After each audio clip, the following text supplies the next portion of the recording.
A lot of people don't realize this. One of the reasons a lot of businesses fail is because no one tells founders that starting a business will bring up all your stuff, all your unresolved stuff. It's like getting into a relationship. Explosive emotions. Are you willing to be the villain in someone else's story? Are you willing to be firm with people? Are you willing to say, I'm not putting up with that? That's now a question of self-worth. It's not about the money, it's about self-worth. I was willing to lose a huge, and when I say huge, I mean this is a huge organization, global organization, founders you read about in Forbes magazine. I was willing to lose them as a client because they were messing around with my payments. I was forced to look inward. I was forced to look at my well-being. And that's actually what took my business to the next level, You're listening to the Men's Forum. Your guide to being a better man. Here we talk about everything to do with dealing with the nuances of life as a man. This is your safe space to finding solutions to any problem you could be facing as a man. We're your hosts Rajveer and Shalin, and we're sitting down with guests who share their personal experiences and insights, adding depth and new perspectives to our discussions. Today's guest is Cece, an author and coach who focuses on using well-being to help people become better leaders so that they can better handle the nuances of either building or managing a business better. In this episode, we'll be diving deeper into exactly that. So if you're someone who's starting a business, managing a business, you want to build better teams, then this episode will be super helpful for you. Let's get into it. Coach Cece, welcome to the podcast. Thank you so much for having me. It's really nice to be here, and I love meeting new people, so it's really awesome. Thank you. After 3 whole attempts. It happens when it's meant to happen. It happens when it's meant to happen. I feel like that's been the case a lot for the podcast. We have this little bit of evolution in our own lives. Through what we're learning, and then the next guest is just like building upon that. So that's so why, true. So true. Yeah. When you're in flow and doing what you enjoy, I find that happens a lot. Like serendipity, like, oh wait, was that a coincidence? How interesting. But a lot has happened since when we were supposed to meet and now. So juicy stories for the episode. Okay, awesome. So you've seen an evolution as well, which is good for us. Yeah, true. Good for all the viewers. So you wrote a book. Yes. I find it so interesting to meet African authors. Yeah. Because what's the word? Like Recognized. not many people get into it. Not many people say I wrote a book. When someone says I wrote a book, they're usually like from the Western countries. Yes. Yeah. So yes. This is super exciting to have you come on and talk about it. Thank you. Yeah. And I love what you're saying because that's actually one of the reasons I wrote a book. So my book is called I'll Take Some Self-Love With That. And it's an educational memoir. So what that means is I wrote it not just for the intention of sharing my story. I wrote it so that the readers could learn something from it because I tend to think very differently. I naturally think differently. And even my friends and clients have told me, I like how you think very differently. So I've been sharing stories with my clients for 10 years. So I've been running my own coaching and training practice for 10 years. I work with clients from all over the world. And I share my stories where relevant with my clients. And so I thought, well, why don't I reach a broader audience? You don't have to be a client of mine to hear some different perspectives. And just back to your point, that's one of the reasons I wrote the book, because I'm not seeing many books written by people like me. And I even say that on the back cover of the book. I say, have you ever read a book written by an African who's not a refugee or who is not in politics? And most people go, just that first line at the back, most people go, actually, yeah. So I wrote the book because I want to be at the forefront of that conversation, because for 10 years I've been hearing people's stories. And my goodness, if you're in the global south, you have, every day there's a story. If you're living in a city like Nairobi, every day there's a story. So I've spent the last 10 years listening to people's stories also. And every single client of mine has multiple stories that would help. I was just invited by a friend, for example, to join her board. And we had a board meeting yesterday. And I was saying to her, this is a book. Your journey to opening a school and achieving your first vision, and now we're thinking about the next vision. There's a book there. And she said, yep, there's a book there. So yeah, that's the reasoning behind writing the book, and also so that my daughter could know me in my own words. Okay. Yeah. So let's dive deeper into that. What kind of topics does the book touch on, or what is it about? Yeah. So first of all, I should say it was written during the COVID pandemic, which is such a strange phrase to say now. Like, what, when? Oh yeah, that thing. So at first I was going to use a ghostwriter. So I tell him my stories and he puts it together. But because it was during COVID times, he didn't get a chance to follow me around a lot, which is what a ghostwriter should do. They should really get to know you, how you're living your life. They should come to the parties you go to. They should come to your workplace, your events, all these sorts of things. So the first version of the book, it was good, but it wasn't really my voice. And I knew that my friends and clients to begin with would read the book and go, that's not Cece's voice, it's a bit too formal. So luckily, I like to write. So I rewrote the whole book, which is why it took a number of years, like almost 3-4 years really, to write the whole book. But the work I did with the ghostwriter, who was also my editor, was still very, very useful.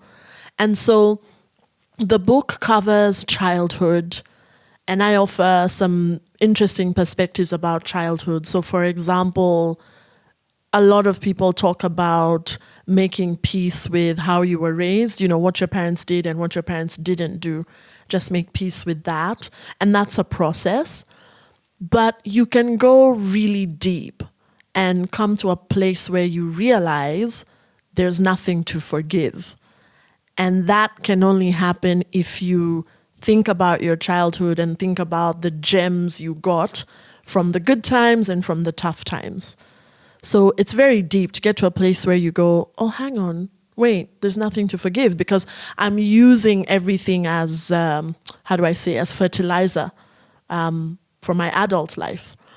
So for example, in the book, I say, I grew up feeling lonely.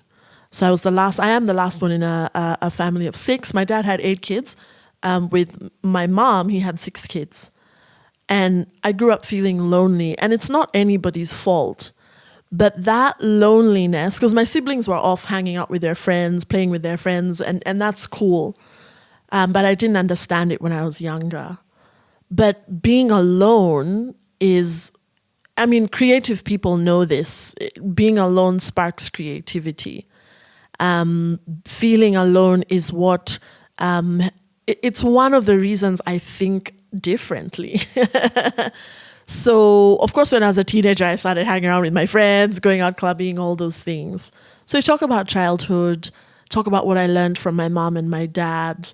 My mom and my dad are readers, for example. And so we have a library in the home I grew up in Loresho. There's a library. And a lot of people have read that part of the book and gone, whoa, you had a library in the home you grew up in. And I thought that was, it's just, old books, this, that. But a lot of people have said, dang, I would have loved to grow up in a home with a library. So even in writing the book, I made so many realizations. For example, books are very expensive in Kenya. And so one day I will offer my book for free. Not right now. I've just launched it. But one day I'll offer it for free. I'll do the PDF and I'll just share it with everybody because books are expensive. So then we go from childhood to education. A lot of people have grief around their education. They feel, that chapter is called educo. Educo is the root word of education. But educo means to draw out from within. Isn't that interesting? The root of the word education is to draw out from within, which means if I'm an educator, I have to pay attention to you, Raj. I have to pay attention to you, Charlene, and draw out what's inside you and what's inside you. And those might be two different things. But what is education? What was your experience of education? Wasn't it the opposite? It's the complete opposite. Yeah, information being stuffed in your head. Right? True. But if you even think about it on like a very spiritual level, like there is lots of videos or even texts that I've read where it says if you actually do sit with yourself and you really just focus and meditate, like answers just come to you. They're just all there somewhere in our subconscious, somehow, some way. Yeah. Like the current system is more of like, this is what has to be followed in the future. Yes. This, or probably, maybe low-key, I feel like the government has like a plan. An agenda. Yeah, Yes. like this is how everyone should be programmed. Everyone should be programmed this way so that they don't see the reality of life outside it. Yes. And I'm glad you said that because we can get really deep into that stuff because one of the things people tell me I'm good at is bridging the gap between hippiedom and practicality. Like I'm very comfortable with both people. Like I can run a workshop at a multinational and then attend some evening event with some hippie friends. I'm very comfortable in both worlds. And there is a connection. So I talk a lot about my experiences in education. For example, how I went to Australia for uni, which is a real privilege. And when I got there, I realized, whoa, my opinion is actually being sought out by the lecturer. And I distinctly remember going home one day in Melbourne to my apartment. It was student accommodation. And I called the one Kenyan friend I had and I said, how did I finish top 5 or top 10 in school? And now I come to Melbourne and I feel like the dumbest kid in the class. And she started laughing and she said, we all go through that. So going to Australia made me realize I needed to really work on my critical thinking. Things are changing now. But critical thinking is not something that we're taught. So critical thinking is how to solve a problem. Yeah, how to solve a problem. It's the reason why your Uber driver in Nairobi sometimes asks you, where are you? And you say, use the PIN.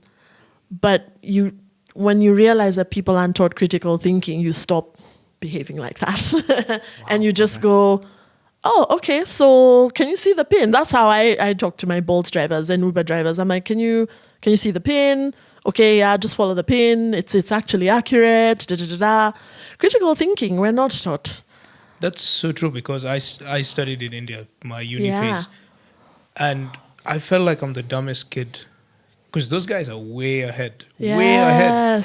When you go there, they're ahead in tech. They're ahead in terms of how they think out of the box. Yes. With us here, it's more of like, okay, this is the book, cram it, go to the exams and answer the questionnaire and you're done. Exactly. And I said that in the book. Oh, the folly of cramming for exams. So this is a long way of telling you what the book is about. I won't give away too many spoilers, but then I move into life in Australia. I move into life as an immigrant. Just little things here and there. Like I experienced very little, racism and discrimination, but I understand it's because of how I talk, because my name is easy to pronounce, so it's that it's easier for some of us to fit in than others. So I understand that. My second roommate was an Indian girl, and unfortunately, she had her first racist incident 6 days after arriving in the country. So that was tough. So, we had to help her out with that. Like, some people are just like that, but that's not how everybody is. You can really, you can really have a good time here. Don't let that bring you down. But I still remember that from all those years ago, 6 days after she arrived. So I talk a lot about that because it's about belonging and all of this. And then I go into failure because my first job after uni, I didn't get given a permanent role. So after probation, they were like, sorry, we don't have a permanent role for you. So I talk about the learnings there. I talk about relationships, intimate relationships. You two have just met my husband, what that journey has been like, being married, becoming a mom. I talk about starting a business, changing careers. And I also talk about my well-being journey because I'm somebody who seeks out well-being a lot. And actually writing the book was cathartic. And I'm really happy because so many clients who are leaders in organizations, even the ones overseas, bought the book. Wow. And people have said things like, one guy wrote to me and said, Cece, I cried. The bit where I talk about what happened when my dad passed, he said that resonated with him because, his dad passed as well. One lady, and the book it's about our common humanity, I think. That's why the book is different people resonate with the book. So, the guy who said that is an English guy. An American lady told me she could really resonate with the bit about education. I thought I am worthy when I do well. I am worthy when I succeed. So I've had to unlearn that. And she went out for dinner with a former client and she said that really resonated with her. Just all kinds of people responding to the book. Of course, those who studied in Kenya are like, that 844 system. Yes. cramming. I remember. Yeah, I did 844. Yeah, exactly. We have so much in common. If you tap into our common humanity, we have so much in common. And that's what I focus on in my work. That's what I focused on in the book. So that's how it's my stories, but it's an educational memoir. And I like that. Like, I like how you've taken your life experiences, you've converted them into wisdom, and then you've put them in a book. And a lot of people, like difficult experices, it's always like, oh, why me? Why is this happening to me? But then if you actually sit down to educate, to draw that out of yourself and say, this is happening to me because I need to learn this. And you, of course, pass on that information. Yes. That's amazing. Exactly. One of the things that for example, this whole remote working thing, I was taught by a business coach in 2019 to start working remotely. So when 2020 happened, I was fine. You're like, I'm good. I actually burnt out. I was so busy, I burnt out. Oh, wow. The business grew, had lots of really new and interesting partnerships. But I distinctly remember one lady messaging me about 3 weeks into 2020 Maneno's issues. And she's like, how have you managed to... I'm seeing... You're sending me messages about Cece's running this workshop and that workshop. Like, how, Cece? How have you managed to do it so fast? And I told her, you know me. You like I like asking for help. That's another thing I talk about in the book. As a leader, well, anyone needs to. It's good for you to be able to ask for help. So I have asked for help a lot in my adult life. Sometimes the help is free. It's just a chat with a friend or a colleague or a mentor. And sometimes you have to pay for the help. So I've paid business coaches. And that's why in 2019, I was told stop this thing of driving around. You're going here, you're going there to meet a client. That takes up so much time. And I was like, no, I found a space close to home. They're just like, stop that. Remote. And 365 days later, everyone is getting used to remote. And me, I'm just like, I've been doing this for a minute. Yeah. You mentioned something regarding your career change. Yes. Do you mind highlighting on it? Yes. So I went to law school. Oh, okay. I did a double degree. I did the humanities. So I did sociology, philosophy. This is in uni. Sociology, philosophy. There's a little bit of Spanish in there. And I did international relations because I toyed around with the idea of being a diplomat. And then I also went to law school at the same time. And it was very obvious from the beginning that I belong in the humanities. So I finished the degree, but I never practiced as a lawyer. So I got into corporate, then I left corporate. I even spent a year working here in Kenya. I worked in marketing, specifically media.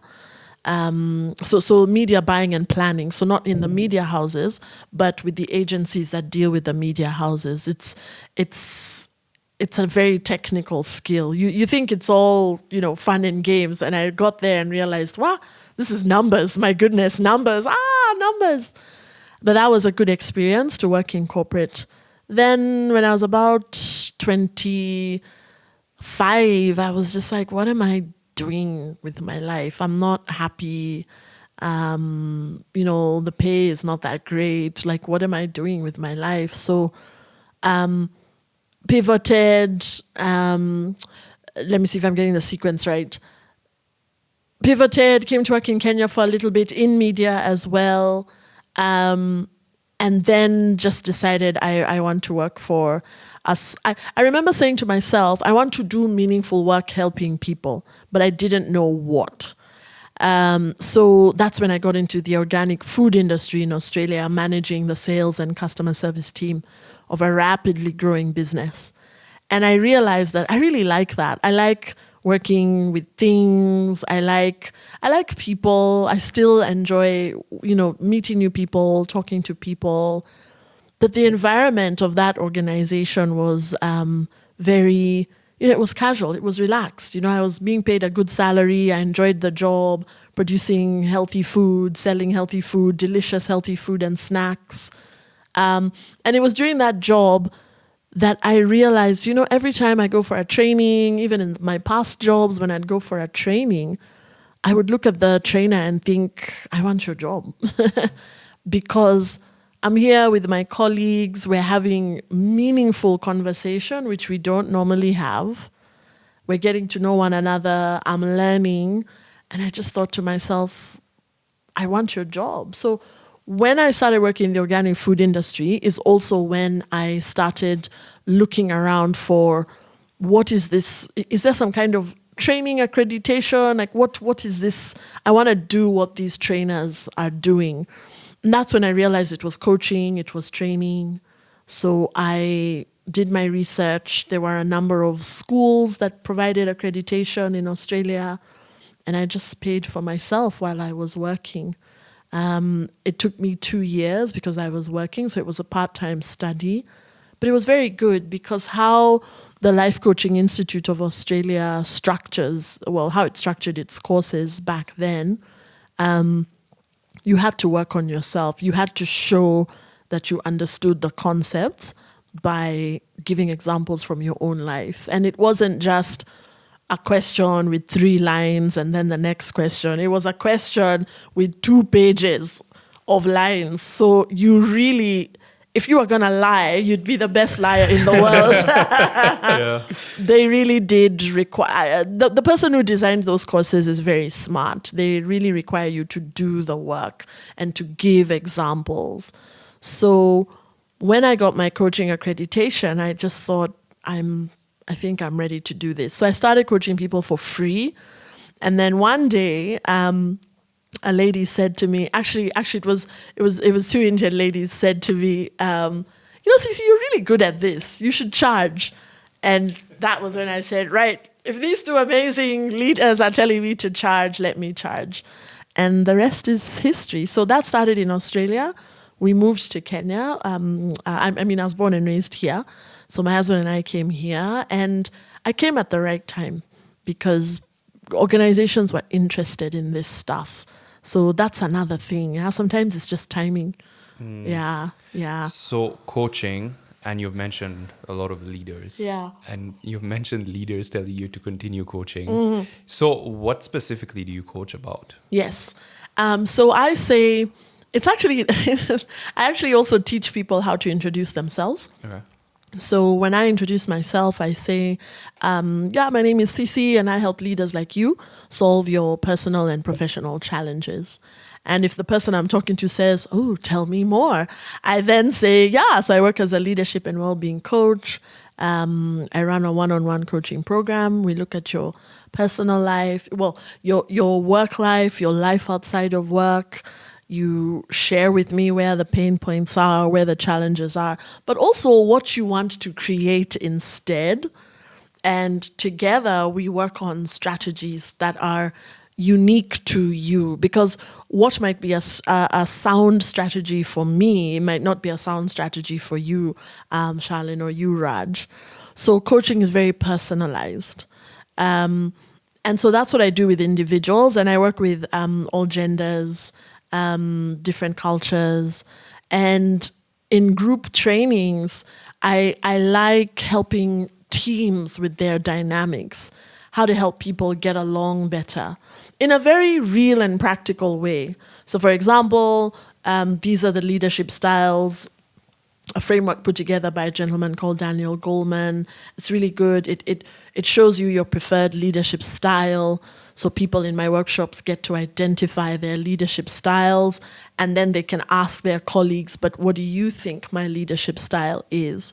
So let me give you a very practical example of how that is helpful. So just to reel you back a little bit, leadership styles. Yes. Because definitely this podcast is aimed to, teach people as much as possible about leadership. Yeah. And that's something interesting that you've brought up, and I'm like, leadership styles. Yeah. What styles are there? Yeah, there are a number. So let me share what my leadership style has tended to be in the past. So my leadership style is the coaching leadership style, which is really funny that I ended up becoming a coach, right? So the coaching leadership style, people who value this style or prefer this style, we want to help you grow. Yeah, we get very tired using the commanding style, which is telling people what to do. Yeah, and telling people what to do doesn't mean you're being rude or abrasive. The commanding leadership style is just you're telling people what to do. So for example, if the two of you are my direct reports and I say, all right, Raj, all right, Charlene, good job. Make sure we get it out by 5 p.m., yeah? Can you see how my voice is friendly? I'm even smiling, but that's a directive. Make sure we get it out by 5 p.m., yeah? That's a directive. So the commanding leadership style is when you're telling people what to do. And that's okay. It has its benefits. The coaching leadership style, we prefer helping you grow.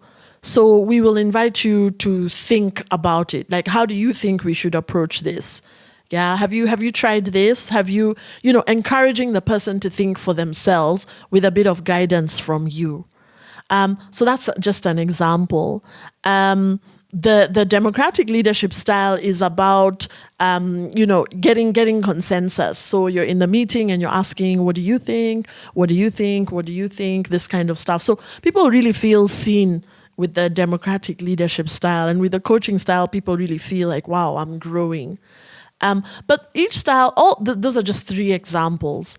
Then, for example, there's a laissez-faire, the hands-off leadership style. That one is very rare, but it exists. This is basically the leader who, they have so much confidence and faith in their direct reports, and they have so much confidence and faith in themselves, they just give you your space. Like, I trust you, you know what you're doing. You'll awesome. Deliver, Yeah. But every style has its pros and its cons. So with the laissez-faire style, some people can feel you're too hands off. So I actually had a former client who practiced that style, and his direct reports were complaining. It's too hands off. We don't even feel like a team. Me, I'm doing my thing. That person is doing their thing. This other person is doing their thing. Where's the cohesion? Where's the hanging out? Where's the unity?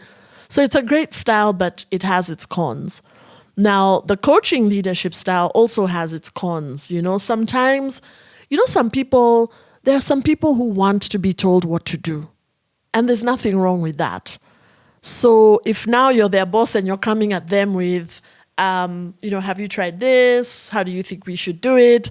They just freeze. They want to be told what to do. And there's nothing wrong with that. The democratic style, for example, what do you think? What do you think? What do you think? It requires a lot of time. It can, delay decision making. So one example I'll never forget is there's a former CEO, she's now doing other things, which is really cool, who called me because one of her best direct reports, people were leaving, she was a high performer, but people kept leaving that direct reports team, like high turnover. And this lady calls me because she couldn't figure it out. Like, this person is delivering, but the team is not happy. And I think it was session 2, I showed her the leadership styles and she goes, now I understand what's happening. So her style was the pace-setting leadership style. This is a leader who sets a very fast pace. It's do as I do now, right? They're running fast. It's awesome. Oh, is that... Actually, no. I'm Secrets seeing revealed here on the metaphor. I'm seeing myself in all of these styles. Exactly, because it depends on the situation. A smart leader mixes and matches depending on the situation, right? So it was session 2. I show this woman the different styles, and she realizes immediately that the reason why people are leaving her team is because they get burnt out. Because the pace-setting leader is moving very fast. I'm moving fast, I'm moving at a fast pace, and you better come with me, like we're moving fast. Which is very exciting in the beginning for a direct report. But after a while, it's like, are we always moving fast? Do we ever catch a break? So you see how information like that can help a person completely change how they are behaving in the workplace, change the results that they're getting, but also change their experience of the workplace. And so for me, I get really excited for people when their organizations pay for them to get coaching. That tells me this is a serious organization. It's keen on building people. It cares about its people. And you can get results so fast. Teaching people how to give feedback in a effective but compassionate way. There's a framework called the SBI framework. S for Sam, B for Bob, I for India. And the SBI framework, and I'll leave everybody to do their own research, a bit of homework. The SBI feedback tool is very, it's compassionate because you're focusing on the behavior as opposed to the person. So if Cece is showing up late for work, don't make it about Cece with comments like, I just worry that you're not committed. Maybe I'm coming late for work because I've just broken up. My marriage is breaking up. I'm struggling. I've separated. My spouse used to drop the kids home. Now I'm the one. My spouse used to drop the kids at work. Now I'm the one dropping the kids at school on my way to work. Like, the SBI feedback tool is effective and compassionate because it focuses on the person's behavior, and you work together to come up with ways to resolve it. So another example, there's a former client of mine who she had inherited a direct report who she was finding very difficult. But I shared the SBI framework with her, and 2 weeks later she comes back and she says, I used the framework and I found out that this guy was not onboarded properly. Yeah. So you make up all these stories about why people are doing what they're doing. and you've not been taught something like that. Hey, there's a feedback tool that can help you get to the bottom of what's going on for a person. And you can together work on resolving that issue. It's very interesting that you bring this up. So 2 things. Yeah. I've recently been in that role of building a team. And oh my gosh, my leadership skills have been tested because I have none. Well, yes. So I learned, right? Come for coaching. I will for sure. But one of the things was I was in that leadership role of just telling people what to do. Yes. But I also noticed I was getting frustrated because... Exactly. Yeah, because they were doing things, they were not doing them right. Yeah. So maybe I was giving them the directions wrong. Yeah. And then I was not understanding why they're doing the things wrong. Yeah. And I didn't have the awareness that I need to understand that. So Shalin comes to me and he goes like, okay, first of all, let's try to fix this. Instead of shouting at them when they do things wrong, yes, or being all aggressive, why don't you train them? Yeah. So that put me now in more of the training style, the mentorship style leadership. Yes. So I noticed, I noticed a little bit of growth there. Yeah. But then the next thing was there's still mess ups here and there. Yes. And now that's where I had to learn, okay, understand the person. So I actually sat down with the person and I'm like, what's going on in your life? Yes. So it's crazy. These things go all the way back to their childhood. Exactly. But even for you, it's your childhood, right? Yeah. And that's why. So here's the thing. A lot of people don't realize this. One of the reasons a lot of businesses fail is because no one tells founders that starting a business will bring up all your stuff, all your unresolved stuff. It's like getting into a relationship. Explosive emotions. No one is telling founders that. It brings up your stuff. So for example, one of the key reasons why people have so many debtors, people who owe you money, you've done the work. So for me, no one owes me money. Right? No one owes me money in 10 years of running a business. And people get shocked. They're like, in Kenya, how have you managed? But you see... How have you managed? So here's the thing, right? Are you willing to be the villain in someone else's story? Yeah. Are you willing to be firm with people? Are you willing to say, I'm not putting up with that? That's now a question of self-worth. It's not about the money. It's about self-worth. So one of my business coaches said, they are only a good client if they do 3 things. They give you work, they pay you on time, and they tell other people about you. If even one of those things is missing, they're not a good client. And I love that. I love that very, very high standard. And so this thing of, but Shalin is such a good customer, but Shalin isn't paying. How are you then a good customer? Raj is such a good client, But Raj isn't paying. So how now is, you see what I'm saying? So business brings up your stuff. It brings up your stuff. So I've had to be firm with a few clients. Thankfully, it doesn't happen often because I'm also very good at filtering who am I really gelling with and want to be their coach, their trainer. But with the ones who've been a bit funny, I've had to be firm. Because I'm a very friendly person. I like people. So I've had to learn how to build the muscle of being firm. I remember one client, a very successful gentleman here in Kenya, we had this conversation and he realized, you know what, my problem is, I want to be liked. That's what he uncovered. So the conversation went from, we're not being paid, I'm stressed, to by the end of the session, he realized, I'm the problem. I want to be liked. So I'm not being firm. I'm not being firm with my guys, telling them to follow that money. This guy came to his next session, because my sessions, how I run my program is sessions are 2 weeks apart. The record for the amount of money a person has recouped after the money session is it was 2 million bob, and then it was 2.3 million bob in 2 weeks.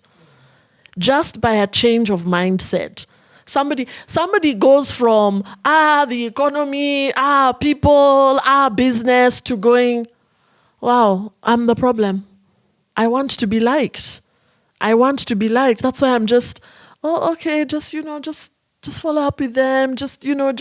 Instead of telling the finance department, these are part of your KPIs. Can you people follow up and get this money? You understand? So it's not about the economy. It's not about those people over there. And I really love it when people realize that, wow, I actually have agency. I have agency here. Because blaming other people give away your power. Because there's nothing, if you owe me money, Raj, blaming you, what does that actually change anything? It feels good in the moment, I'll have a bit of a gossip with Charlotte, badmouth you to a few people, but you haven't paid me. I'm still without the payment. So it's okay to have a vent, it's okay to have a whinge, but you need to shift gears fast and figure out, how am I going to get my money back?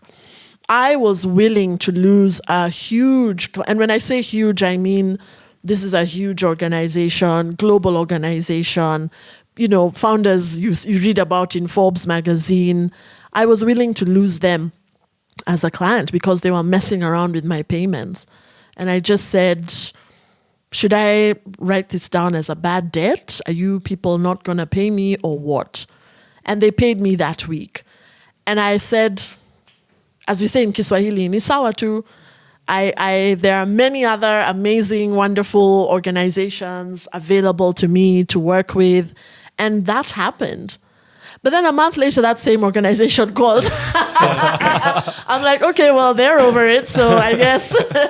Clearly, you created a lot of value in the organization. Yeah. But I also, and I have a lot of empathy for people who want to be liked, because that used to be me. I used to really want.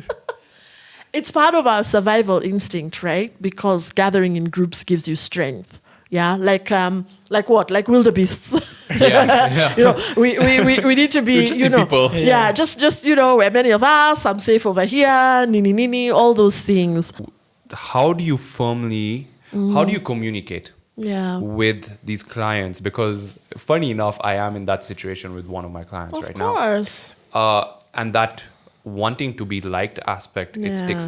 I think the other thing that sticks is, if I lose this client, my business takes a severe hit. Yes. And I have employees to pay. I have my family to support. Yes. So all those are on my mind. Again, survival instinct, right? Yeah. Before I go and say, hey, I don't know why you're not paying me.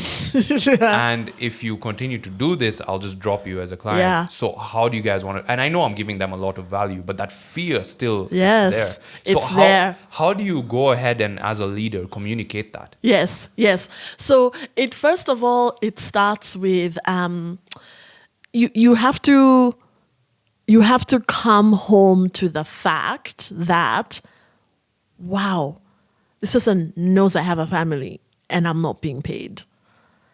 That realization makes a lot of people go, oh, shoot. Yeah, that's not cool. That's not nice. That's actually quite dodgy. I have a family. See, we've hung out, we've networked, we've bonded, whatever. I have a family and you're not paying me. So that helps you separate from, we're friends, to actually, we're not friends. You're my client. We are friendly, but we're not friends, because friends don't do that to one another. True, genuine friends anyway. Yeah. And then it's also about, you've got to constantly, you don't have to. This is just an invitation. Constantly risk-proof your business, right? So even if this client was paying well, if you were my client, I was your coach, I would tell you, this is a risk because anything could happen to this client. So let's even forget about they're not paying. Let's imagine they were paying, all is well. But so much of the business depends on this one client. This is why organizations have BD teams. We're constantly out there looking for clients,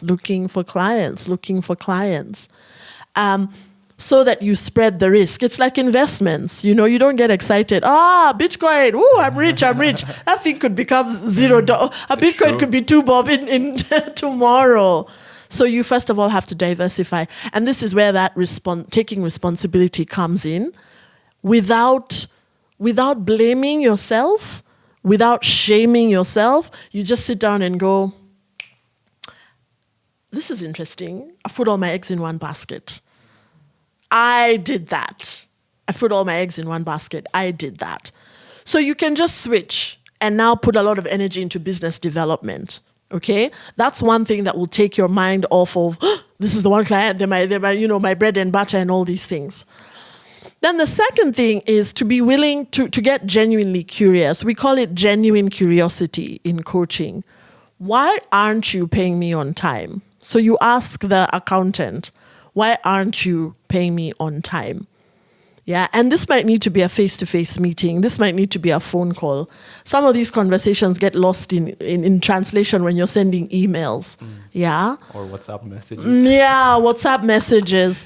Why aren't you paying me on time? Yeah, so these are the sorts of questions I've asked. Really, I can only think of these 2 clients I had a hard time with, but they paid in the end.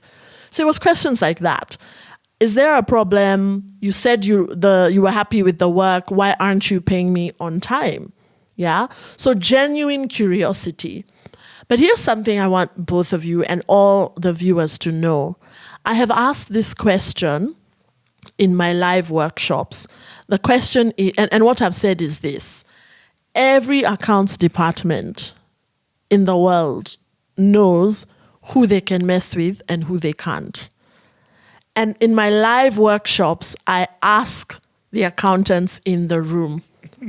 So first of all, I set it up, right? I set them up. No, I have to be honest. I set them up. I say, where are the accountants? Because this question of payment, it comes up in every workshop. Where are the accountants in the room? Accountants are like, yeah, tuko hapa, it's us. And then I say, true or false, every accounts department in the world knows who they can mess with and who they can't. And all genders, even the women, the men, everybody, they start laughing and looking sheepishly at one another and everybody else, and they say, it's actually true. I'm looking at my sister right now. You never told me this. She's an accountant. They know. So these are conversations that happen in accounts departments because they're also thinking, we need to manage cash flow even for ourselves. Just pay Raj later. They know. He's a nice guy. Just pay him later. But this other one over here, Cece, will not get off our case. So they know. And it's not to say people are being malicious. It's just, even them, they're managing their cash flows. Another thing you can do, and I don't know what business you run, but we can have a chat about it. But one of the things to do is also staggering work. Kind of like how a smart architects do. My husband works as an architect. You have to, so if you're doing this much work, instead of saying, wonderful, you'll pay me at the end, or insisting that you're paid at the beginning, because that also makes clients go, what? You find a way to divide your work into pieces.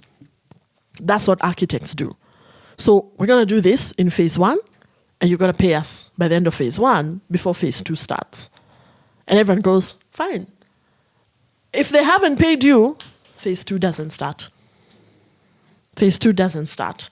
I know somebody, I was having this conversation with someone years ago, and he said, you know what, Cece, you're actually so right, because in the law firm he worked in, there was a client that owed them 8 million shillings. And I'm like, you let it get up to 8 million. He's like, it wasn't me. I'm just saying what happened in the firm. And I said to myself, you guys, when it reached 500K, you should have gotten a bit, oh, okay, this is interesting. But, depending on the size of the organization and all, you can absorb that. Surely by the time it got to 1 million, 2 million, alarm bells should have been raised. You let it get to 8 million. So now what ended up happening is the alarm bells were raised. The client comes to them needing some urgent work done. And that was when they chose to say, you owe us 8 million, we're not doing the work. And the client was furious, but they paid because they needed to get that work done. And I laughed and I said, you had 8 million shillings sent to the company's account. He's like, they sent everything. Not even at, please, let us send 2, let us send 4, 8. But this is that personal responsibility. How did it get to 8? There should be stopgaps. But I have a feeling what happened, gentlemen, I have a feeling what happened was that thing of, it's okay, just leave them out. We like them, they're nice, they're giving us such good money. I play golf with Nani and all this. And then one day it's 8 million and the client is upset. Like, I need you now and this is what you're doing. And I'm like, yeah, this is what we're doing. So don't let it get to that point. What is the number that makes you nervous? And we all have different numbers. Some people, the number that makes them nervous is 100 bob, 500 bob, 300 bob. And then there are the people who the number that makes them nervous is 1 million, 20 million. What is your number? You have to think about that because, again, it's different for different people. And it also depends on what you're doing for business and the size of the business. Yeah, your risk appetite. Exactly. But again, it comes back to you as the leader. And that's why business is so hard.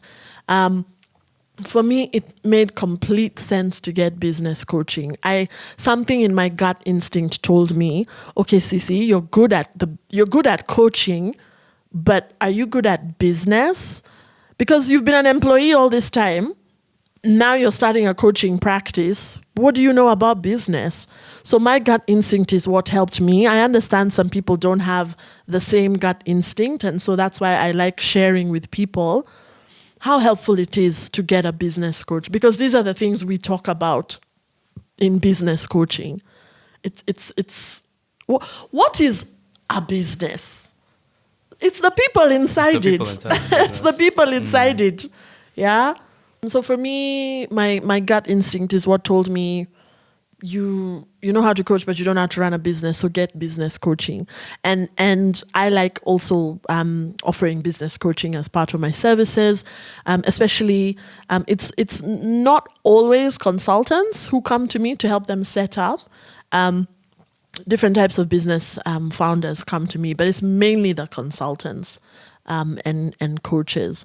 And that conversation, it's a very deep conversation, because even your pricing is a function of worth. Yeah, like how much do we think? What did your parents tell you about money when you were growing up? Did it grow on trees? Exactly. So, it's and here's the thing. I've been receiving coaching for 15 years. Yeah, I've been seeking knowledge from since I was 19, but actually reading, being mentored, paying for coaching, paying for therapy as well. I've been doing that for 15 years. And you want your boss to be someone who gets therapy. You want your boss to be someone who gets coaching. There are so many people in this country who have no idea that I saved their jobs just because I got their boss to see things differently. Just because I got their boss to exercise compassion, but to be effective. When someone comes to you with a story of, I have this difficult direct report, Shalin is this, Shalin is that. As the coach, you have to immediately realize that's a story. let's get to the bottom of what's really going on. Yeah. Why do you suppose Charlene might be doing that? Have you had this kind of conversation with them? See, like the lady who realized the direct report hadn't been onboarded properly. Yeah. It was a story, difficult person to work with, but they just weren't onboarded properly. So you want your boss, you want to pray that your boss is somebody who gets therapy, who gets coaching. Because that's the other thing. We bring our childhood issues to the workplace. Yeah, we bring our childhood issues to the workplace. So if, for example, you are somebody who has lifted yourself up by your bootstraps. Or some of my former clients, I had a group of former clients who reported to the same chairperson. And this chairperson is they're known as being very, very tough in the industry. And when they were whinging, and it's okay to whinge to your coach, it's fine. They were complaining. You allow the client to complain, but at some point you have to shift their focus to solutions. And I said to them, do you know this person's backstory? And they're like, yeah, because I know this person's backstory. So they're like, yeah, we know their backstory. And I'm like, tell me their backstory. And they told me the backstory. And this is somebody who has pulled themselves up by the bootstraps. Now, you see, without therapy and coaching, that is somebody who will look at a direct report and go, I pulled myself up by the bootstraps. Why can't you?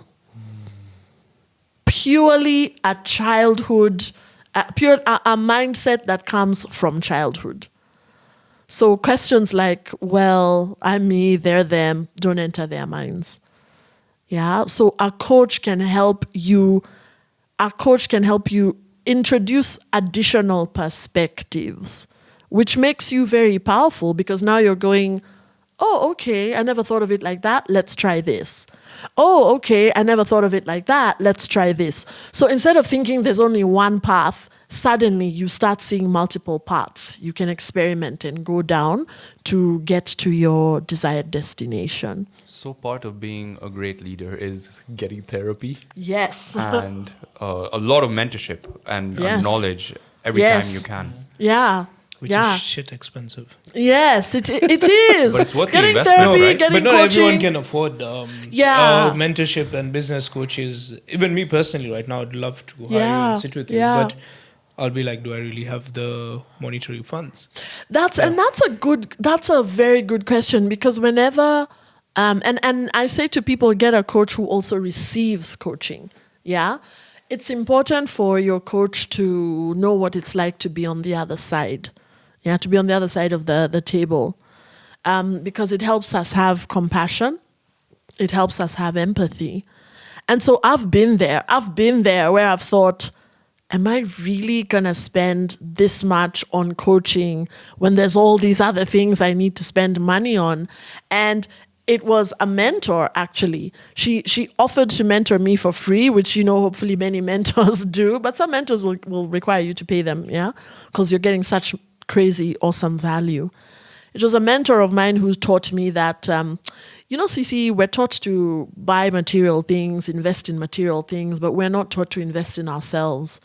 And that's the only reason people say, oh, but can I afford this? But can I afford that? Myself and a few fellow coaches, we have this joke.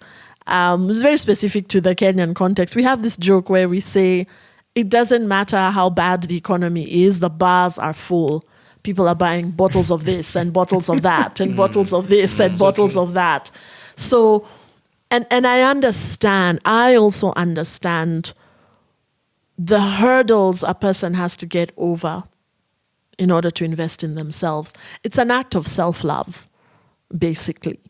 It's an act of self-love.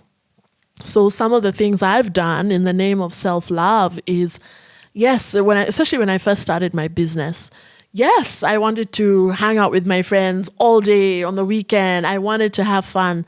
But I'm that person who, till today, I will leave a party early because I know there's something I want to invest in tomorrow. There's some reading I want to do. There's some prep I want to do for a client. Like with the book, for example, I made so many sacrifices, leaving gatherings early, waking up earlier than normal to just get some time to write the book, because I was a mom by the time I wrote the book. And you can call it sacrifice, but I choose to call it I'm investing in myself. And so one of the reasons why my business took off really fast, and I'm very honest, you know, some people won't tell you they're getting coaching. They just want you to think they're geniuses. No, they're getting coaching. They're getting therapy. I'm very honest with people. One of the reasons my practice took off so fast and it's still going 10 years later is because I invested in coaching early on. So a coach, for example, taught me that, because I said, I don't want big overheads. I don't feel that's where I want to start. And my business coach says, you don't have to do that. And I went, really? You don't have to do that. Why don't you just work as a solopreneur and subcontract other solopreneurs?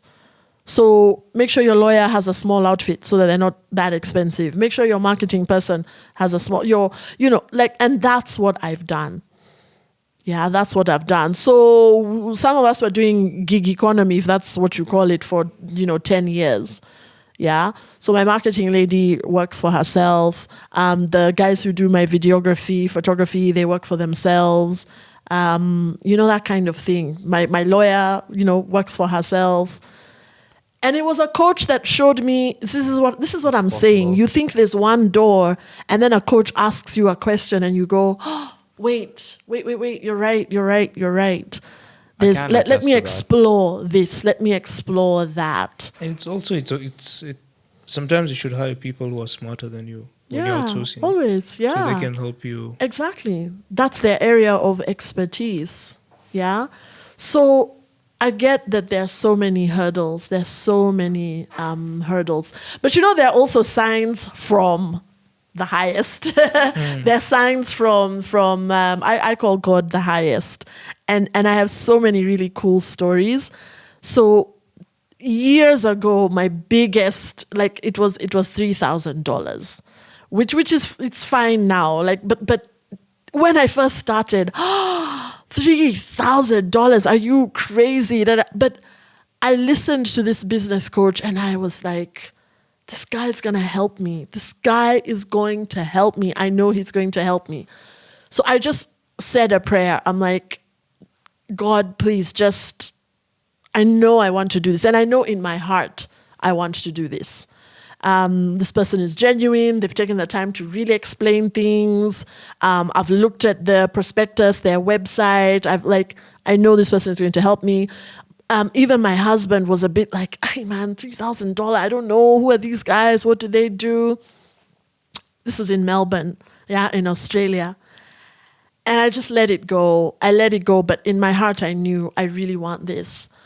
And one day I'm coming home, I look in the mailbox, I get all the envelopes, I go to the kitchen, looking at all the envelopes, and there's an envelope from the Australian tax office. It's called the ATO.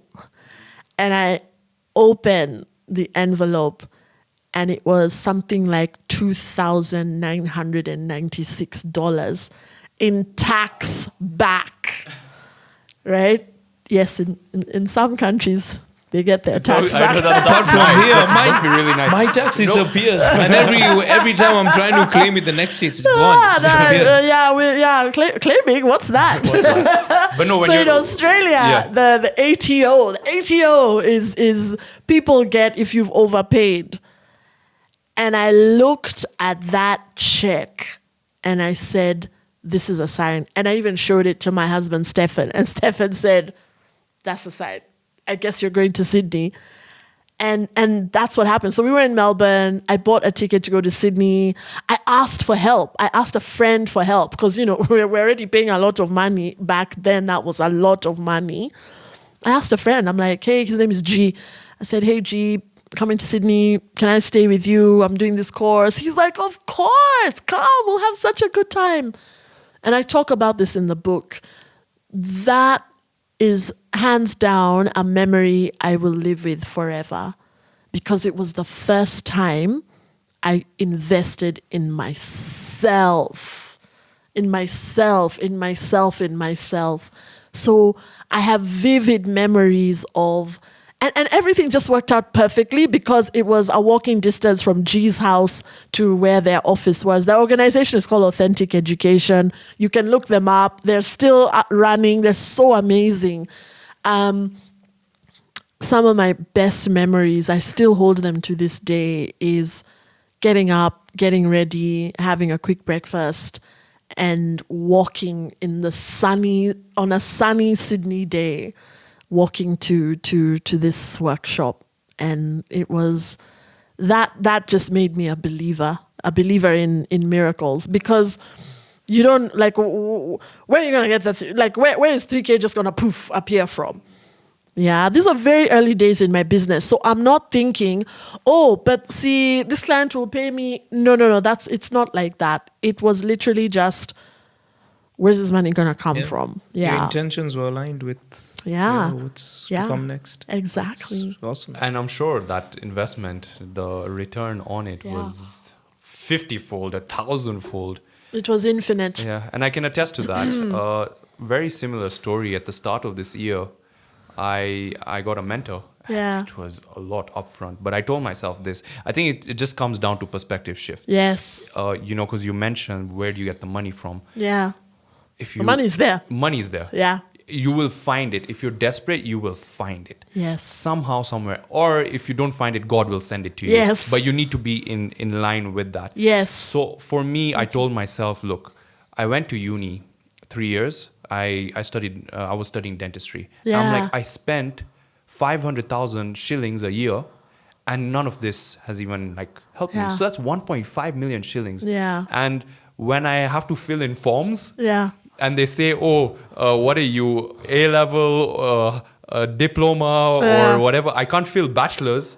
Yeah. I did 3 years of dentistry, but I can't fill in bachelor's. I have to say I'm an IGCSE, whatever. Yes. So I went back into my perspective shift, and I'm like, okay, I'm going to pay for this as if I paid for uni. Yes. $6,000. Yes. And I was like, I didn't tell my family. Yes. Because I know, with my family, it's mindsets of Yes. these other guys. They would be Old like, school. why would you do that? Yes. So I invested in it, and I feel like that was the best decision I ever made. Yes. Within 6 months. Yes. I have, I've been building this business, and one thing that I didn't know how to do is sell. There you go. And this guy, he taught me introducing yourself. Yeah. And introduce yourself in a way where people see that value of what you do. Exactly. Not that I'm a photographer, Yes. Yes. And that simple introduction just increased and of course he did teach me how to sell. Yes. My business right now is in I would have never thought I could get here. Yes. Were it not for that investment. Were it not for that investment. And were it not for that the investment, it's already paid itself back. Exactly. Yeah. And that's what has happened for me as well. With every business coach or just leadership, well-being, whatever coach, the investment has paid for itself. And sometimes not even 6 months. Sometimes as I'm doing the program, I'm getting the return on investment. But it's about...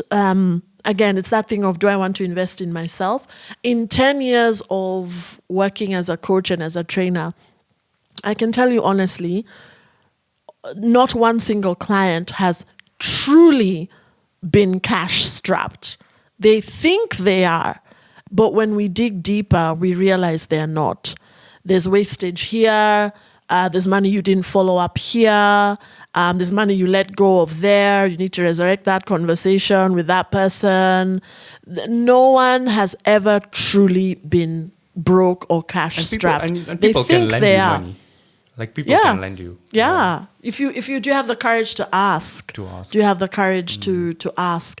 But you see, it's also, this is now where well-being comes in. This is where well-being comes in. And for me, well-being is across a number of dimensions. Mental, emotional, spiritual. And spiritual does not mean religious. It's just, do you feel connected to something bigger than yourself? that force that makes a pride of lionesses know, without a Zoom call, which wildebeest we're going for. That force that makes birds fly in formation, that's the force you're tapping into. Yeah, whether you want to call it God, the highest, whatever, the Almighty, the source, some people call it source energy, the creator, that's the force you're tapping into. The force that turns a seed into a baobab tree, that's what you're tapping into. So spiritual well-being, physical well-being, I send people to all the amazing personal trainers I have worked with, for example. I also include creative well-being, so living creatively, being creative. I like, for example, like wearing rings like this, wearing bracelets like this. It just adds color and flavor to my life, you know? So well-being across financial well-being across these different dimensions is very, very important. Otherwise, your leadership journey will suck. Your business journey will suck. I say to people, please don't start a business because you don't want to be employed. Because your business will slap you in the face harder than employment ever did. So you have to want to move towards business, not that you're running away from employment. You have to, it's called a moving towards mindset versus a running away from mindset. So when I was young, I went to Consolata Primary. When I was in Consolata Primary, I used to study so that I don't fail. Yeah, but somewhere along the way, I shifted gears and I started studying because I was interested and because I wanted to pass. Yeah, so well-being is so important. What do you do to be well mentally? What do you do to be well emotionally? You know, so this is part of that. I'm investing in myself. Am I worthy? I'm investing in myself. Yeah. The well-being angle is, for me, it's really key. What I really wanted to address is most of my employment journey, I've had leaders or employers who they wanted to feel important, not the employee feeling important. Yeah. I label it traditional leadership because it's all about overpowering, lack of empathy. Yeah, authoritarian. It's like do. There's no listening. Like it comes to a point where you might have an opinion that might, let's say, assume save the company of 10 shillings. But maybe that just having a voice, it's like, you're trying to tell me something? You shut up, sit, do what you have to. So that is what I've experienced most of my life. And I'm not saying it in a bad way. In Kenya, most leaders are like that. You know, it's And it's work. There's no time to breathe. Even if you leave 10 minutes early, why are you leaving? But I've already done overtime of 4 hours. Dude, I have a family. I need to go home. If in the morning I've come late, for example, 15 minutes and I'm being given shit about I worked last night till 9 p.m. Is there any value of seeing that I made sure that everything is fine? And you have like a team of, let's say, assuming 300, 400 people. You've made sure that everything is fine before you go so that you're not disturbed at night. But it's so hard because you as a human being, you get burnt out. Those emotions sometimes come back home. Of course, as much as you try to live it back at work. They come back home. I feel there has to be a shift in probably leadership in Kenya. Something that everyone is selfishly engrossed in just making profit. Not everyone. So most of the people you've worked for. Most of the people that I've worked for. Yes. And it's does it somehow come down to you? Because when you're trying to lead a team, there's a lot of reaction than listening sometimes. I was saying recently I have a case that's going to happen, but it was more of a reaction than just walking out of the situation. And I've created so many problems for me, and when I sit back and be like, that's not you. Where do you come from? So let's talk about the T word, trauma. Let's talk about trauma. We bring our traumas to the workplace. We're carrying our traumas with us unless we address them. I know this is going to sound boring, but therapy and coaching will save your life. We bring our traumas to the workplace. So a boss like that, domineering, that's a trauma response for sure. How do we know it's a trauma response? Because children are not born like that. They are forged. Adults are forged into becoming like that. Had an interesting conversation with someone. I was doing a radio interview, and in the waiting room, there was a gentleman there, completely separate to the person who was interviewing me. And, he asked me what I do. I told him what I do. And some people ask the question, how do people really change?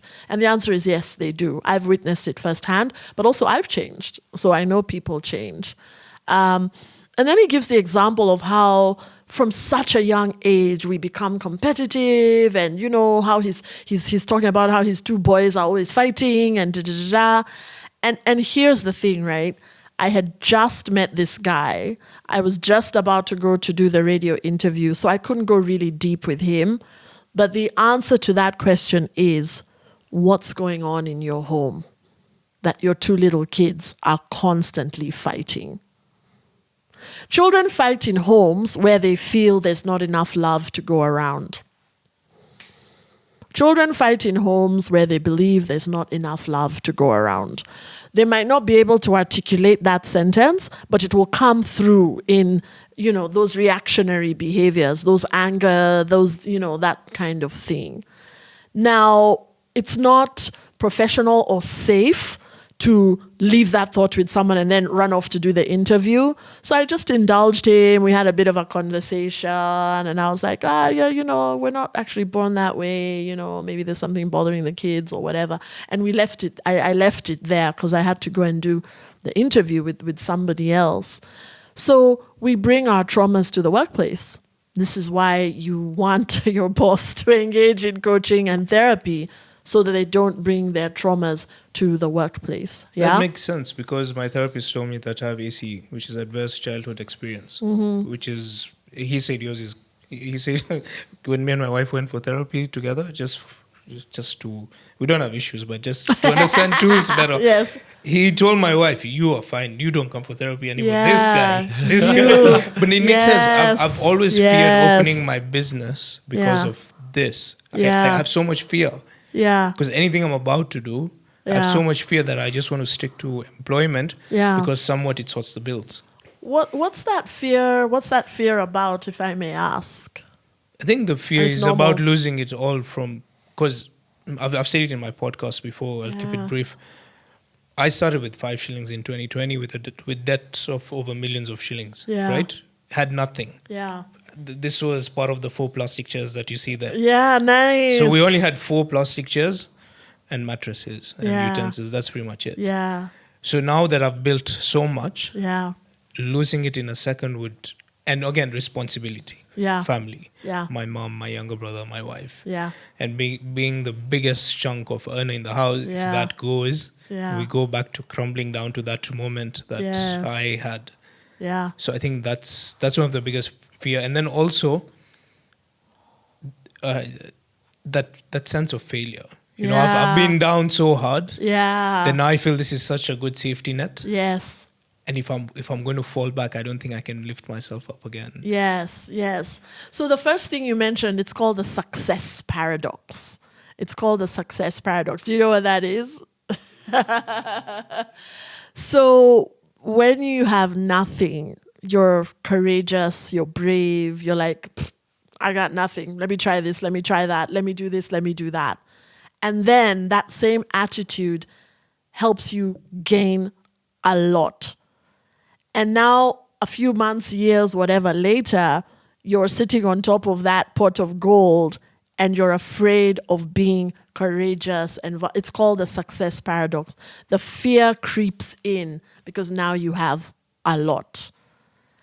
And here's the bad news. The bad news is what got you to level 1 is the very thing you have to drop to get to level 2. Yeah, the thing that gets you to level 1 is the very thing you have to drop to get to level 2. The thing that got you to level 2 is the very thing you have to drop to get to level 3. Let me give you an example. when you're single, it is appropriate to think about yourself. What am I going to do for work? What am I going to do for investments? Where do I want to live? Who do I want to hang out with? What am I going to eat for dinner today? It's appropriate. But when you get into a relationship with someone you love and like, that is the very thing you need to drop in order for your relationship to last. So I don't mean forget yourself, but your marriage won't last if you're still thinking, what do I want to do this evening? And your spouse is like, where are you? I told you I'm at the trauma. No, you didn't. So that thinking of self is the very thing you have to, thinking of yourself only, I should add the word only, is the very thing you need to drop if you want to be in a healthy, thriving relationship. Yeah. So for example, you can't tell your spouse, I don't like any of your friends. Like if you really love your spouse, you're going to have to find a way to kind of hang out with them, or if you're not hanging out with them, you're still not disrespecting them, that kind of thing. Here's another example. When you first start a business, and it's just say, for example, you and your business partner, it is appropriate to be doing everything. But when you've hired people, that is the very thing you need to drop to go to the next level. What does that mean? You need to start delegating. Because if you're still running around like a soldier, who's the general at the helm? If our boss is here with us in the weeds, who's looking after the strategy? Who's looking after business development? So the very thing that got you to level 1 is the very thing you need to drop to get to level 2. Yeah? Now that doesn't mean being reckless. It means thinking about, okay, what are my new limits? What are my new limits? What are my, not limits. What are my boundaries now? What are my boundaries now? I'm willing to invest this much, but not this much, because I have a family, I have, my mom, my sis, my little brother, etc., etc. What am I willing to invest? What am I willing to do? You have to be clear about what your boundaries are. So for me, a few years ago, I was really being challenged, and I truly believe it was, the highest power encouraging me to do this. I was really being challenged to express more of my spiritual gifts in my workshops. I was really being challenged. And here's what happened. Here's what forced me to do it. I had a miscarriage. And I'm laughing because I'm laughing now, but back then it wasn't funny. And one of my coaches was like, Cece, life is not all about work. Having children is not something that just happens quickly, the way you get a client. I was forced to look inward. I was forced to look at my well-being. And that's actually what took my business to the next level, because I introduced more compassion into my own life with my clients. I actually realized I needed to separate my workshops. So my workshops used to be mixed genders. Now I run workshops for men only, workshops for women only. So that took the business to the next level, because I could go deeper with each group. I could be more real. I could be more honest, because if we're a mixed group and I'm talking about the miscarriage, the men will be like, okay, she's kind of lost us there. But I could go deeper with each group. And the sorts of leaders I work with, not all of them get a chance to be told, hey, be compassionate with yourself, be easy with yourself. So coaching is very cathartic for people. And so what I say nowadays is, you don't necessarily have to wait for something bad to happen for you to jump into the deep end. Yeah, But you can plan yourself. You can plan yourself. So even now, I'm being invited to take things to an even deeper level. My intuition is very, very strong. Because I work remotely when I'm doing individual sessions, and even remotely, the clients will ask, how did you know that? Cece, it's like you're here in the room with me. And I just laugh. I'm like, I am. Are you in your pajamas? We all have gifts. And back in the day, people were vilified for some of these gifts. You're a weirdo. What is this? What is it? But back in the day, these gifts were celebrated because intellect was not the only thing that was valued. So somewhere along the way, we got interfered with. Now, for people in the global south, it tends to be colonization, whatever. That gets interfered with. But let me tell you how powerful humans are. There's a tribe called the Dogon in West Africa. I believe the Dogon are from, is it Mali? The Dogon are a tribe in Mali, in West Africa. And the Dogon are famous for being aware of, in depth, about Sirius B, the constellation, long before Western astronomers and astrologers or whatever saw it through their telescopes. So you have to ask yourself, now, how would you know that? And the answer is they know that because, and it's in the cave paintings, it's in their stories, it's just, Sirius B, we've known. Of course, they had a different name for it. But people are tapping into other wisdom, not just the intellect. And that wisdom is real. Now, we all have it. It just got interfered with in different ways. So again, trauma interferes. It creates like an issue with the circuitry, right? And so I believe part of our work as human beings is to reconnect and to find that. I was having a conversation with some leaders around homework. Are you guys parents by any chance? Not yet. So there's this thing parents these days have around homework. Again, there's also trauma about school. Yeah, that's why in my book, the second chapter is Educo, school, education. And parents these days have this real beef with homework. I don't believe in homework. I don't da-da-da-da.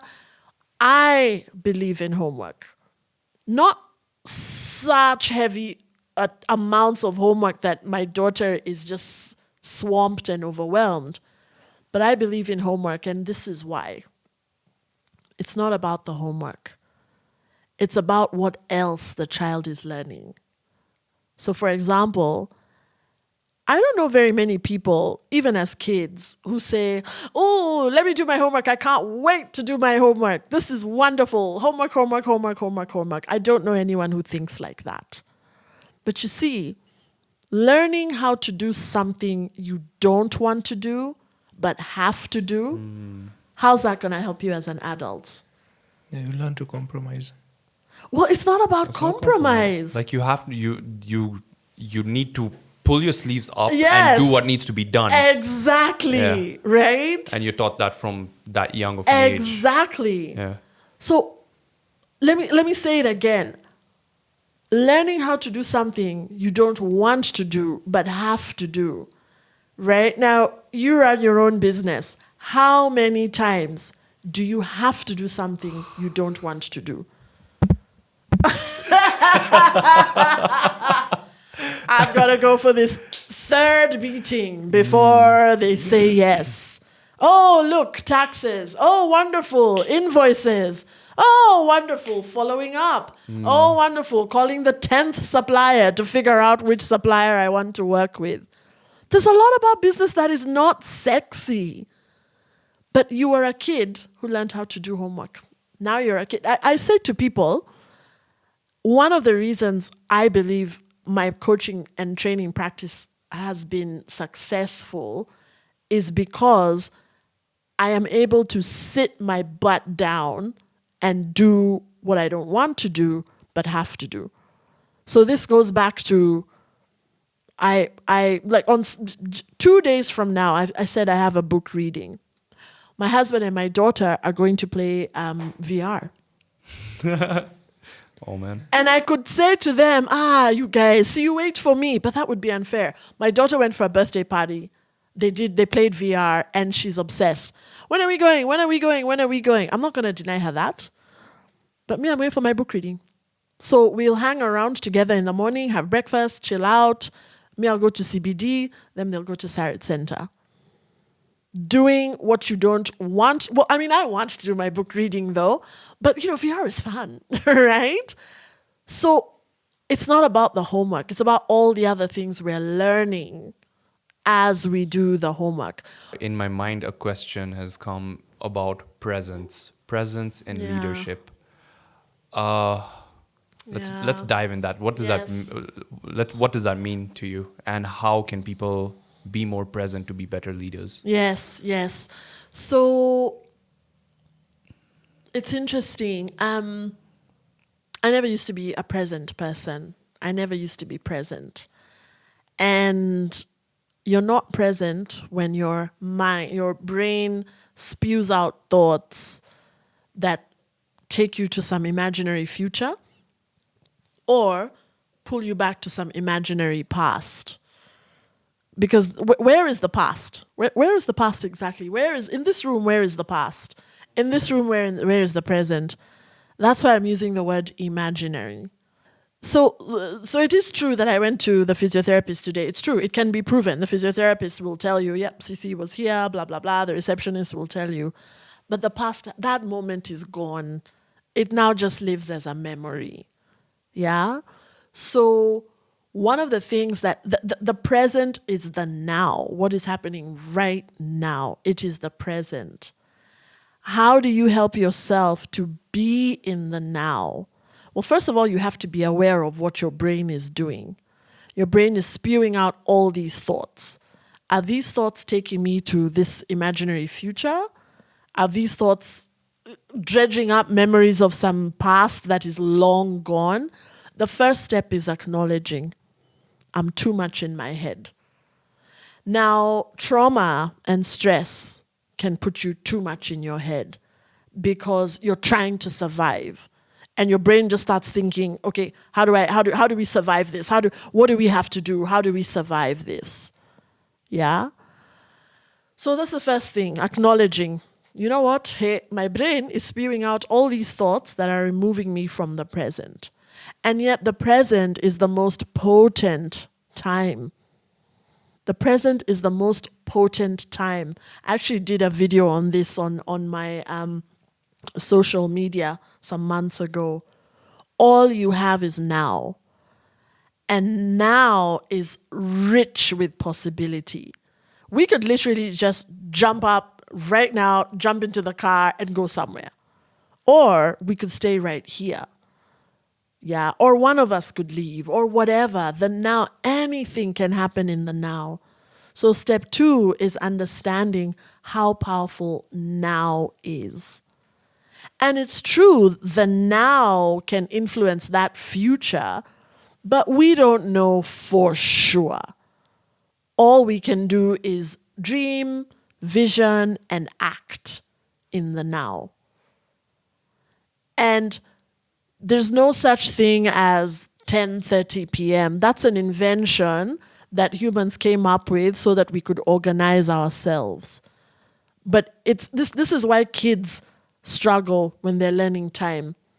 Because they're like, what?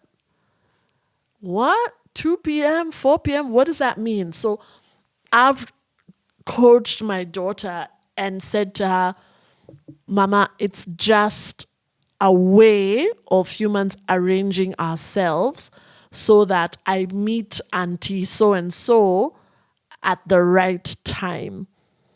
But otherwise, we're just spinning. The earth is just spinning on its axis. The earth is just revolving around the sun. Yeah, time is an invention. Tick-tock time. 3 o'clock, 4 o'clock, 10 o'clock. It's good because it helps us organize ourselves. Let's meet at 9 p.m. Good idea. In the past, they used to say, meet when the shadow of that tree is doing this. But you see, it's the same thing, right? Now, what we have done is we've made TikTok time our master. We've made TikTok time our master. I don't wear a watch. I never wear a watch.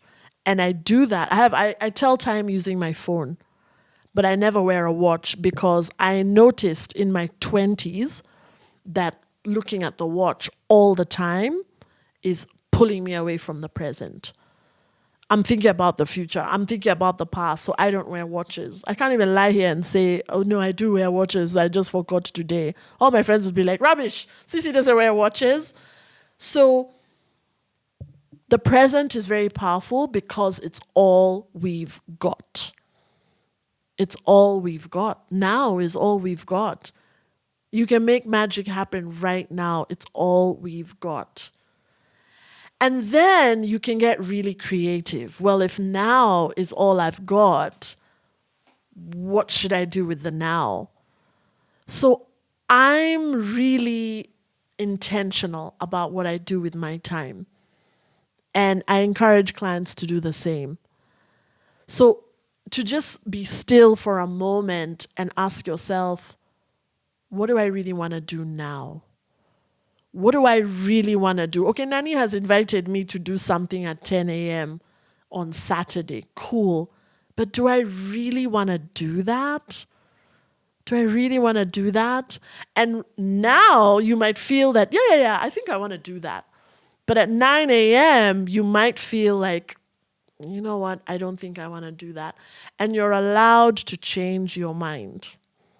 You're allowed to change your mind as long as you do it with integrity, right? This is that, if we go back to the example of me rescheduling with my clients, when I made those appointments for that January day, I meant it. I made them in November because I don't work in December. I never used to work in December, but now there's a lot of work the first week of December.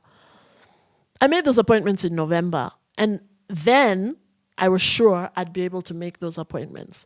But as the day crept closer, I was like, hey, I'm not feeling well rested, yada, yada, you know the story. So all you have is now. Anything can happen now. Be intentional about what you want to do now, right? And what is so amazing about being present is, first of all, your memory is amazing when you're present. So my coaching program, for example, is 5 months, 10 sessions. When I am telling a client at session 9, yeah, I remember you told me in session 2, they asked me, they're like, you remember? I'm like, yeah, as I was present. You might not see me. We're having this conversation remotely, but I am present. I don't mess around just because it's an audio call. There's no one else in the room around me because everyone in my house knows I'm going to talk to a client, and they know don't disturb Mama Jani. Don't disturb Cece. So being present improves your memory. And then, of course, there's other things you can do to help yourself, like get good sleep, notice which foods make you lethargic. Yeah, I grew up eating ugali, but I don't anymore. It makes me very lethargic. When I'm running workshops, I'm not gonna dig into the chapatis and the potatoes. It'll make me lethargic. And then my brain has to work harder to remember. What did that person say? What did that person say? Can I walk around the room and help the different tables? I'm feeling so lethargic. Yeah, so pay attention. Pay attention to your natural rhythms. I start to fade at 4 p.m. Between 4 and 6, I start to fade. I get a second burst of energy at 6 p.m. So I try to avoid meetings between 4 and 6. If I have to have a session, for example, at 4:30, I will make sure I've had a break from 3 to 4. Yeah? And this is the secret to time management. It's not actually time management, it's energy management. When you're energized, you can do so much in 1 hour of TikTok time. When you're energized, you can do so much in 1 week of TikTok time. But when you're tired, everything is a drag, you're moving slowly. So I encourage clients to start being aware. Yeah, being aware of how much you eat. At what point does it start to make me woolly-headed? At what point does it... So I'm certainly not advocating that let's all eat like birds because, it helps us to be focused. Different people, different things. The only reason I don't drink alcohol, guys, is because my system doesn't really like it. But I have no beef with alcohol at all. There's some people who burn through it and they're fine the next day. So I also I'm not overzealous. It's when I work with clients and I talk to people, it's just an invitation. It's a check-in. Some clients are very tired on Monday morning and energized on Friday afternoon. Some are the opposite. So those two clients are going to arrange their weekly calendar very differently. Just honoring their natural cycles and rhythms. So it's not, forget time management, it's energy management. When are you energized? What time do you need to wake up to be energized? Guys, 4 a.m. club, I can tell you right now, if I wake up at 4 a.m., I'll be finished. I did it for 3 months and then... How did you life feel? Was super. I was so structured. Good. Because I'd wake up at 4:15ish. Yeah. Get ready for the gym. Be at the gym by 5. Come home by 6:30ish. Yes. In the podcast, your hand shows all the time. I know. Then 6:30ish or 6:45ish, come home, have breakfast, shower. You check in early to work, but by the time you come home 8:30, 9, you're out. So you don't make any plans to go out. You save money. Yeah.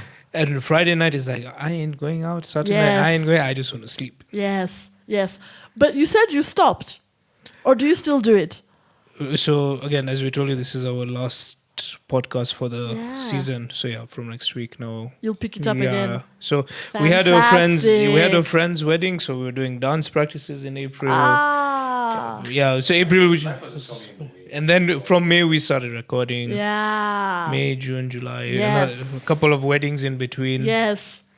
But do you see how magical this is? We have someone who wakes up at 4 a.m. and they're yes.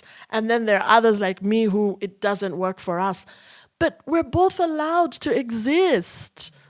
Yeah, we're allowed to exist. One of the things I'm really seeing now is how diversity is part of God's blueprint. And it is so necessary. We do need all the different types of flowers, all the different types of animals. And by the same token, we also do need all the different types of humans. Yeah, we really do leverage off each other. If you're not good at numbers, great. There's somebody who is. Get them to do your books. If you're not good with words, great. Get somebody to help you write your book. If you're not, it forces us to connect. I love it. Yeah, it helps a lot with compassion. And I think going back to being a leader, when you understand that everyone's different. Okay, and this guy can wake up at 4 a.m. So you tell him, hey, dude, if you do the work at this time, you're gonna do a damn good job. So do not come for that meeting at 3 o'clock. Exactly. You focus on that. It's about elevating everyone's strengths. And I think that's what everyone needs an eye of it. Yes. Not many people do. Yes. Look at that aspect. That for me, I think I'm a social bird that I can speak to anyone and everyone and have a conversation. Yeah. But my wife tells me, you're a salesman now, and I'm like, huh? She's like, quit your job, start selling things. I'm like, and so you see, this is what she saw in me, and I never knew that my social skills could make me a good businessman. Of course they can. Crazy that you didn't see that. I think I'm doing 10 sessions in the next Yes. But no, this was good. This was awesome. Yeah. Final takeaways. Yes. In your mind, what would be 10 things that our viewers or listeners can implement right now for them to be better leaders in their family life, their business life or being an employee? Everywhere. 10 things. Whoa, let's go. So the first point is I want to invite everybody to have some home play. Type this into ChatGPT. What are the 7 universal laws and how can I apply them practically in my life? Just a bit of a side note, the more information you give apps like ChatGPT, the higher the quality of information that comes back. So that's number 1. Number 2, give yourself permission to be vulnerable enough to ask for help. You don't have to shout it out on Facebook. Oh, I'm so sad, please help me. You can just ask a friend you trust to help you. Ask a friend you trust for a phone number. Hey, I need a therapist. I need someone who's not too expensive, just the way my wallet is looking right now. Or I talk about this a lot in my own podcast. My podcast is an audio podcast, just voice. And there's one episode where I talk about how to ask for emotional support. There are very specific steps there. So people can check out the Authentic Leadership podcast with Coach Cece, with me. So that's the second thing. The third thing is give yourself permission to love yourself. To love yourself, which means accepting yourself, accepting who you are. I'm different. And I really struggled with that when I was younger. But now I'm like, thank goodness I'm different. I'm unconventional. Even just little things like how I have short hair, I keep the gray in my hair. It's me, it's who I am. Like I'm wearing a shirt that kind of has like a men's design. Like it's me, it's who I am. And loving yourself is honoring your creator. That's how I see self-love. I'm honoring the force, the power that created me. So, and this is a practice, right? You have to do coaching, you have to do therapy, you have to read a lot. It's work, but it's investing in yourself. The fourth thing is be honest with yourself. I told you earlier I went to law school, and it was one of the scariest things I ever did. But I knew I'm going to graduate, but I'm not going to become a lawyer. Being a lawyer is great. I have a lot of lawyer friends who are really cool, fun people, but it wasn't for me, yeah? And I gave myself permission to say that to my parents. I've finished the degree, but I'm going to get a job here. So I had a plan. I didn't just say, oh, I don't know what I'm going to do, because, 20 years ago, whatever, your parents would freak out, right? Because you're quite young, you've graduated, what do you mean you're not? So be honest with yourself. I have had clients come to me and they're 100% sure they want to get an MBA. And after session 1, when we talk about what they really, really want, they've realized, actually, I don't want to get an MBA. I just want a better paying job. A better paying, more challenging job. So sometimes it requires a conversation with somebody who's not biased for you to see what's truly in your heart, as they say. Give yourself permission to be honest. There's a quote that goes, if the ladder is leaning on the wrong wall, it doesn't matter how high up you go, you won't like the destination. Yeah, so make sure you're not moving fast in the wrong direction. But even with the mistakes, you can learn something. So just be honest with yourself, no matter how scary. Right now, I am content with 1 child, and again, I know that's unusual, but I'm being honest with myself. And I had to grieve that because I thought I'd have like 3 kids, but that was just an arbitrary number I pulled out of God knows where. And now I'm like, I'm content. If I'm blessed with another kid, fine, I'll have to be okay with that. But I'm content, and I have to be honest with myself. And being a mom for 7 years, I've just realized, whoa, this thing is not easy. It's so enjoyable, but it's not easy. I'm glad for now we have just 1. I'm being honest with myself. I think that was number 4, right? The 5th thing is, don't limit yourself when it comes to the vision. Yeah? And vision is literally that. Where would I like to be? What would I like to be doing a year from now? Where would I like to be? What would I like to be doing? With whom? What are we discussing? What's my work life looking like? don't limit yourself at the stage of the vision. Just allow yourself to dream and notice what feels honest and what doesn't. Back to point 4, what feels honest and what doesn't. The thing to do once you've had that vision is to make a plan. Because the issue is not that the vision can't be achieved. The issue is maybe you didn't have a plan. Or maybe you had a plan, but you didn't stick to it. Or maybe you didn't pivot. But the vision is legit. Again, it comes from the thing that created you, the force that created you. So don't limit yourself at the level of vision. And this is where a coach comes in handy, right? So when I say I don't want an office, and I'm worrying and thinking, now how am I going to run a business? It takes a coach, a visionary coach, to go, you can do it exactly the way you want, Cece. Let's make a plan. Yeah? Why don't you subcontract to other solopreneurs and small businesses, that kind of thing? Why don't you partner with other coaches when you have big jobs? He didn't even blink. He was just like, that's cool. Let's make a plan. So don't limit yourself at the level of vision. Just have a plan, aka a strategy. And point 6, be willing to pivot. You know, we all know what stagnant water looks and feels like. Even when you're successful, you can start to stagnate, right? So life wants flow. Life likes flowing, which is why stagnant water becomes the way it becomes. But even in stagnant water, mosquitoes are thriving, so it's not a bad thing, right? The Creator has created everything with a purpose. So point number 6 is linked to point number 5. Be willing to change. Be willing to pivot. Really quickly, people don't really fear change. People fear the losses that come with change. So whenever you're struggling with a change, ask yourself, what am I worried about losing? Am I worried about losing my reputation, my money, my status, my authority, my power, my relationships? What am I worried about losing? And then you can make plans to mitigate. That's why I was saying earlier, plan yourself. What are you willing to risk and what are you not willing to risk? But the vision can come to life.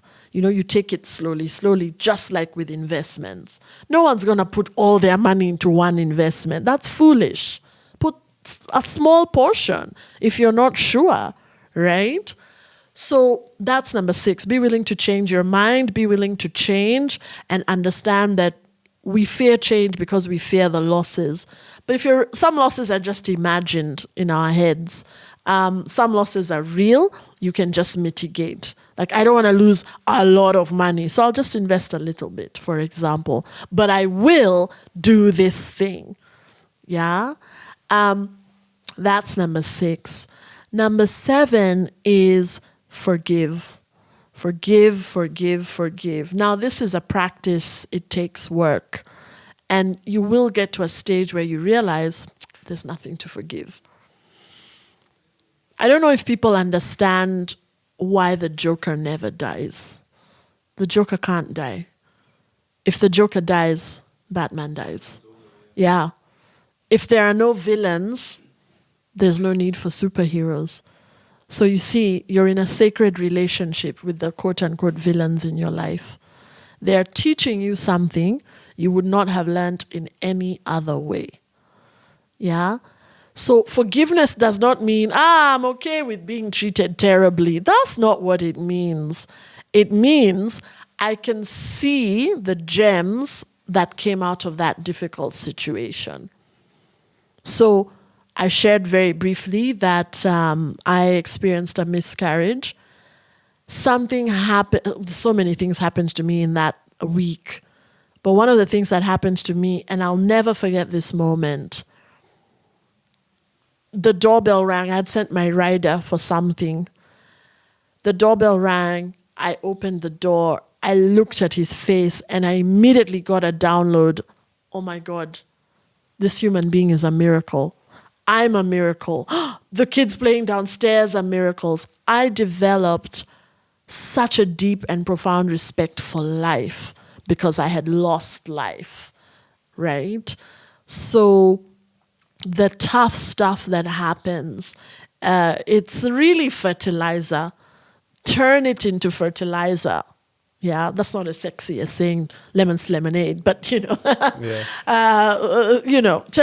the tough stuff into fertilizer and you'll be able to forgive. And you can only forgive if you understand, well, what was the point? Otherwise, you're fake forgiving. Point number 8, live creatively. Live creatively. Creativity is not limited to the fine arts. I'm not saying, okay, go for a painting class, go for a drawing class, a sculpture class. Live creatively. What does that mean? Try a different restaurant the next time you go out for dinner. Try a different cuisine. Buy something from a different shop. Try wearing a different shirt. Try wearing different shoes. Go on holiday to a different place. Stephen and I have been to all kinds of places. We've been to Havana. That's where we got engaged. We've been to Oman. We met so many people, Koroge in Kiswahili, in Oman. We were like, yes, this place is so cool. Who sang that song? Havana, Unana. My daughter loves that song. Havana, Unana. So live creatively. And again, this is that thing of choices and timelines. Live creatively. Try something different. Buy something from a different shop. Buy a different product. See what happens. Live creatively. Yeah. Number 9. Let me think of number 9. Yeah. What are you consuming? What are you consuming? Your thoughts become beliefs. Your beliefs become your attitude. Your attitude becomes, it influences your behavior. Your behavior influences results. So that's thoughts, beliefs, attitude, behavior, results. The reason why coaches and therapists play in the world of beliefs and, of course, behavior, but we start in the world of beliefs is because you see how the beliefs are feeding into everything else. Yeah? What influences your beliefs? The people around you, what you're watching, and what you're reading. So the reason why I have no issue with social media is because I know how to work that algorithm. I know how to work that algorithm. The minute TikTok starts feeding me some weird stuff, swipe up. I want the algorithm to know, don't bring this stuff to me. But if it's a nice video of a new nice lodge somewhere in Kenya, I'm like, yes, I'm going to watch this. I want the algorithm to know I like this. So be mindful of what you're feeding your mind, because those become your beliefs, right? If you believe there's no way to succeed in this country, it will be your reality. Why? Because that belief feeds your attitude feeds your behavior feeds results. Yeah? So that's number 9, mind your beliefs. And number 10, I would say is, let me go really deep with this one. Yeah? Everything is happening for your benefit. Everything is happening for your, believe that everything is happening for your benefit. Even the tough stuff. Everything is happening for your benefit.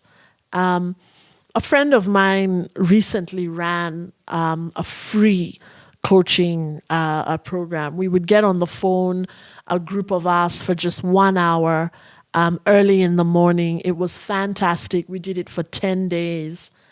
And she was at a place in her life where she was so tired of just trying to figure out how to consistently monetize stuff.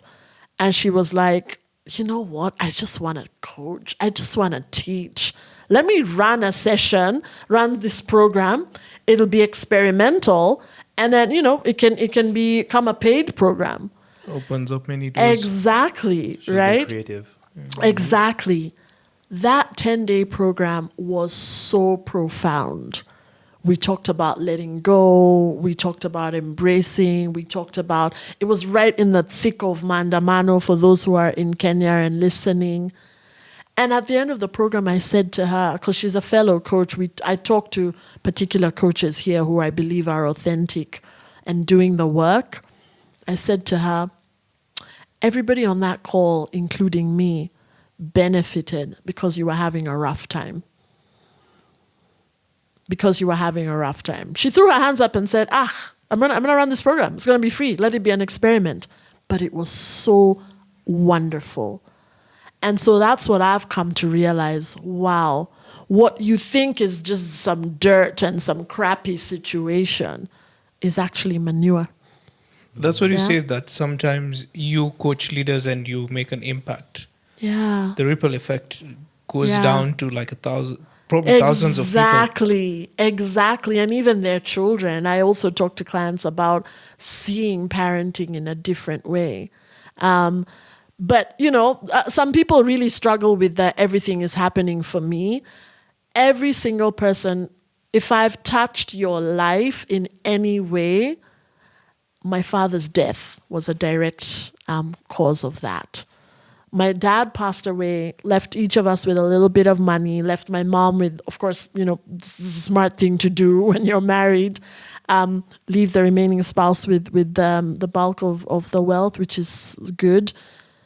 But we got a little bit of money here and there, and that is what gave me the courage to start my business. And I told myself, if this thing doesn't work in 18 months, back to employment.